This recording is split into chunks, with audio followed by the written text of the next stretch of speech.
ಪಾಂಡುರಂಗ, ನಮ್ಮನ್ನು ನೀನೇ ಕಾಪಾಡಬೇಕು.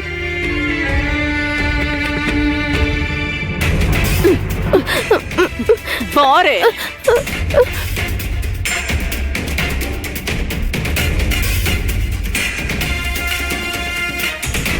ಯಾವ ಜನ್ಮದಲ್ಲಿ ಏನ್ ಪಾಪ ಮಾಡಿದ್ನೋ ನೀನ್ ನನ್ ಸೊಸೆ ಆಗಿದ್ಯಾ. ಜಿಗಣೆ ಹಾಗೆ ನನ್ ರಕ್ತ ಕುಡಿತಾ ಇದೀಯಾ.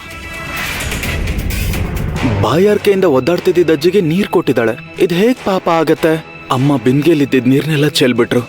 ಅಂದ್ರೆ ಸಕ್ಕು ಮತ್ತೆ ನದಿಗೆ ಹೋಗ್ಬೇಕಾ?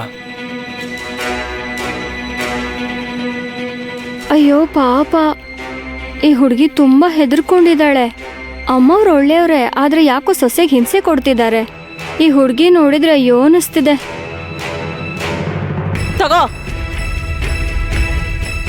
ಬಿಂದಿಗೆನ ಶುಚಿಯಾಗಿ ತೊಳೆದು ನದಿಗೆ ಹೋಗಿ ಮತ್ತೆ ನೀರ್ ತಗೊಂಡ್ ಬಾ. ಅರ್ಥ ಆಯ್ತಾ? ಕನಿಷ್ಠ ಪಕ್ಷ ಈಗ್ಲಾದ್ರೂ ಮೈ ಮೇಲ್ ಪ್ರಜ್ಞೆ ಇಟ್ಕೊಂಡ್ ಮನೆಗ್ ಬಾ. ಅಕ್ಕ, ನಾನು ಹೇಳೋದೇನಂದ್ರೆ ಬೆಳಗ್ಗೆಯಿಂದ ಅವಳೇನು ತಿಂದಿಲ್ಲ. ರೊಟ್ಟಿ ಇದೆ, ತಟ್ಟೆಗೆ ಹಾಕಿ ಅವಾಗ್ಲೇ ಇಟ್ಟಿದ್ದೀನಿ. ತಿಂದು ಹೋದ್ರೆ ಚೆನ್ನಾಗಿರುತ್ತೆ. ಬುದ್ಧಿ ಇರೋರು ಯಾರಾದ್ರೂ ಊಟ ಮಾಡಿ ಪೂಜೆ ಮಾಡ್ತಾರಾ? ರಮಾ ದೊಡ್ಡಮ್ಮ, ಅತ್ಗೆನ ಊಟ ಆದ್ಮೇಲೆ ಕಳ್ಸಿ. ತುಂಬಾ ಸುಸ್ತಾಗಿರೋ ತರ ಕಾಣ್ತಿದ್ದಾರೆ. ಹೌದು ಪಾಪ, ಚಿಕ್ಕ ಹುಡುಗಿ ಅಲ್ವಾ, ಅವಾಗ್ಲೇ ಒಂದ್ಸಲ ಹೋಗಿದ್ಲು. ಮತ್ತೆ ಹೋಗ್ಬೇಕು ಅಂದ್ರೆ ಕೃಷ್ಣ ನದಿಯನ್ನು ಪಕ್ಕದಲ್ಲಿದ್ಯಾ, 2 ತುತ್ತು ತಿಂದ್ರೆ ಶಕ್ತಿ ಬರುತ್ತೆ. ಅವಾಗ ಬೇಗ ಹೋಗ್ ಬರ್ತಾಳೆ. ಏನಂತಾರೆ ಅದ್ಕೆ? ಅಮ್ಮ, ಏನೇ ನಿನ್ ಗಂಡನ್ ಕಡೆ ನೋಡ್ತಿದ್ಯಾ? ಅವನು ನಿನ್ಗೆ ಸಹಾಯ ಮಾಡಲ್ಲ. ಏನೋದಿಗೂ ಇವಳು ನಿನ್ಗೆ ಶಿಕ್ಷೆ ಆಗೋ ಹಾಗೆ ಮಾಡಿದ್ಲು. ಪಾತ್ರೆ ತೊಳ್ದೆ, ಎಂಜಲಿ ತಟ್ಟೆಗಳನ್ನ ಎತ್ತದೆ.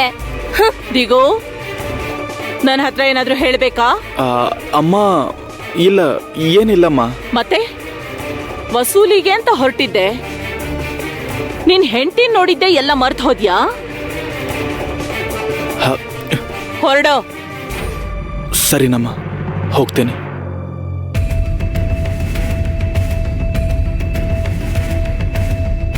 ನಿಮ್ ಸಮಸ್ಯೆ ಏನು? ಪಿಂಡಕ್ಕೋಸ್ಕರ ಕೂಗೋ ಕಾಗೆಗಳ ತರ ಕಾಕಾ ಅಂತಿದ್ದೀರಾ? ಶಿಸ್ತಿಂದ ಇರೋದು ತುಂಬಾ ಮುಖ್ಯ. ಪೂಜೆನ ಪವಿತ್ರವಾಗಿ ಮಾಡ್ಬೇಕು. ಇದು ಬಾಬಾ ಅವ್ರ ಪೂಜೆ. ಹೇಗ್ ಬೇಕೋ ಹಾಗೆ ಮಾಡ್ತೀನಿ ಅಂದ್ರೆ ನಾನದನ್ ಸಹಿಸೋದಿಲ್ಲ.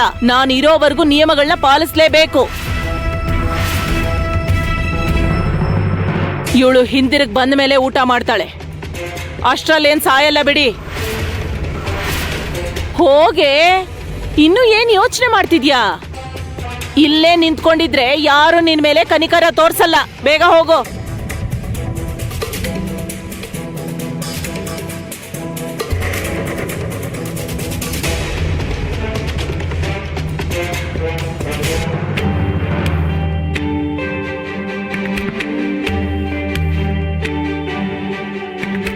ಚಿಕ್ಕಮ್ಮವ್ರೆ,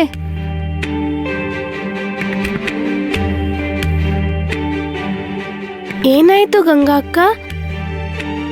ನಿಮ್ ಕಣ್ಣಲ್ಲ ಕಣ್ಣೀರೇನು? ನನ್ನ ಏನಂತ ಕರೆದ್ರಿ? ನೀವ್ ಯಾಕೆ ಅಳ್ತಿದ್ದೀರಾ? ನನ್ನ ನೀವು ಅಂತ ಕರಿಬೇಡಿ. ಯಾರಾದ್ರೂ ಅಮ್ಮನ್ನ ನೀವು ಅಂತಾರಾ? ಆವಾಗ್ಲೇ ನನ್ನ ಹೆಸರು ಹೇಗ್ ಕರೆದ್ರಿ? ಗಂಗಾ. ನಮ್ಮಮ್ಮ. ಅಮ್ಮವ್ರೆ, ನಮ್ಮಮ್ಮ ಕೂಡ ನನ್ನ ಪ್ರೀತಿಯಿಂದ ಗಂಗಾ ಅಂತ ಕರಿತಿದ್ರು. ಎಲ್ರೂ ನನ್ನ ಗಂಗಿ ಗಂಗಿ ಅಂತಾನೆ ಕರೀತಾರೆ. ಇವತ್ತು ನೀವು ಪ್ರೀತಿಯಿಂದ ಗಂಗಾ ಅಂದ್ರಿ.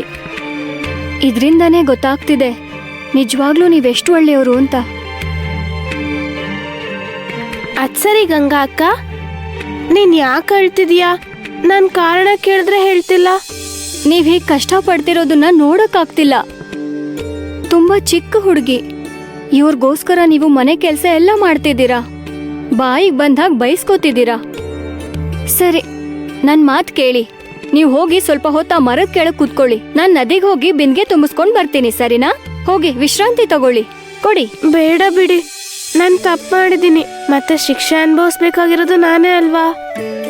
ಗಂಗಾ ಅಕ್ಕ, ನಿನ್ ಮಾತುಗಳನ್ನ ಕೇಳಿದ್ಮೇಲೆ ನನಗ್ 1000 ಆನೆಗಳ ಬಲ ಬಂದಿದೆ. ನನ್ನ ಆಯಾಸ ಎಲ್ಲ ಮಾಯ ಆಯ್ತು. ಬಾಯಾರಿಕೆ ಇರೋರ್ಗೆ ನೀರ್ ಕೊಟ್ಟಿದ್ ತಪ್ಪು ಹೇಗಾಗತ್ತೆ? ನೀರ್ ಕೊಡೋದು ಒಳ್ಳೆ ವಿಷಯನೇ, ಆದ್ರೆ ನಾನ್ ನಿಯಮನ ಮೀರ್ದೆ ಅಲ್ವಾ. ನಾನ್ ಬಿಂದಿಗೆನ ಕೆಳಗಿಡ್ಬಾರ್ದಿತ್ತು. ಅವ್ರಿಗೆ ನೀರ್ ಕೊಟ್ಟ ಮೇಲೆ ಬಿಂದಿಗೆನ್ ಮತ್ತೆ ತುಂಬಿಸಿದ್ರೆ ಸರಿ ಹೋಗ್ತಿತ್ತು. ನಿಜವಾಗ್ಲೂ ನಾನು ತಪ್ಪು ಮಾಡಿದ್ದೀನಿ. ಸರಿ, ಹೋಗ್ಬರ್ತೀನಿ.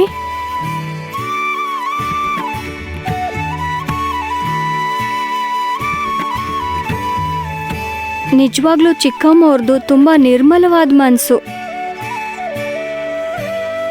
ನೀವು ತುಂಬಾ ಒಳ್ಳೆಯವರು. ನಿಮ್ಮಂತವ್ರು ಈ ಮನೇಲಿ ಇರಬಾರ್ದು. ಚಿಕ್ಕ ಹುಡುಗಿ ಅಂತಾನೂ ನೋಡ್ದೆ ಹೇಗ್ ಹಿಂಸೆ ಕೊಡ್ತಿದ್ದಾರೆ.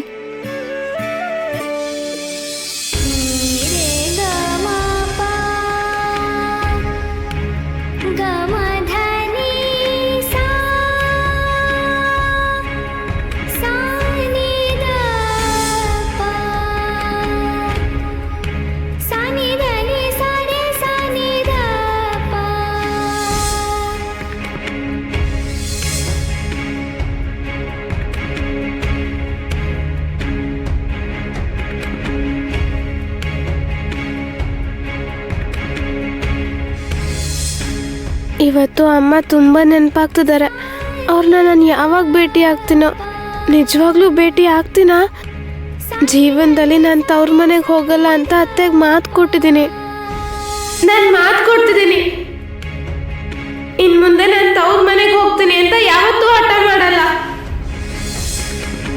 ಅಮ್ಮ ಇಲ್ಲಿಗೆ ಬಂದು ನನ್ನ ನೋಡಬಹುದು, ಆದರೆ ಅತ್ತೆ ಅಮ್ಮನ ಬೇರೆಯವ್ರ ಥರನೇ ನೋಡ್ತಾರೆ. ಅವ್ರ ಜೊತೆ ಮಾತಾಡಲ್ಲ. ಪಾಂಡುರಂಗ, ನನಗೆ ನಮ್ಮಮ್ಮನ ಭೇಟಿಯಾಗಬೇಕು ಅನಿಸ್ತಿದೆ, ಆದರೆ ಹೇಗೆ?